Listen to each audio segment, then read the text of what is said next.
እኔ መቼ ነው የሚያገባው? እስቲ አላገባም ግን ምንድን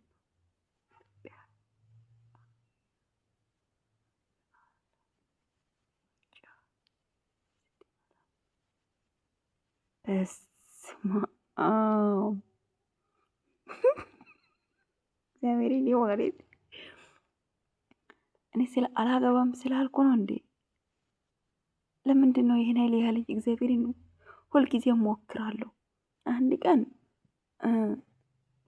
ምንድን ነው ይሄ በቅሎ ከወለደ በኋላ ነው አለኝ። በቅሎ ሲወልድ ነው የምታገቢው አለኝ። አሁን ደግሞ ማለት ኢትዮጵያ የዓለም ዋንጫ ስትበላ አለኝ።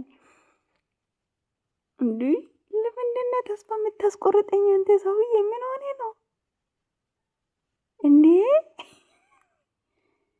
እሺ ኢትዮጵያ የዓለም ዋንጫ መቼ ነው የምትበላው? እሱን ንገሩልኝ።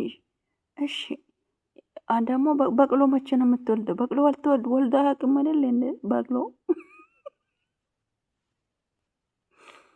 ወይኔ ወይኔ እንዴ! አሁን እኮ እናግባለን የሚሉ ወንዶች ታዲያ የውሸት ነው እንዴ? እኔ ጋር የሚደውሉት ንገረልኝ። ቲክቶክ የቀለድኩ አይደለም። 100 ሰዎች ናቸው የሚደውሉልኝ። ታረነቅማ አያገቡኝም ማለት ነው። ቲክቶክ አንተ ንገረልኝ። የቀለድኩ አይደለም። ተቃጠልኩ ነው ዘንድሮ። እኔ ተቃጠልኩት። ምን ሆነ ነሽ? ምን ፈልጎ ነው? እኔ እሺ አያገቡኝም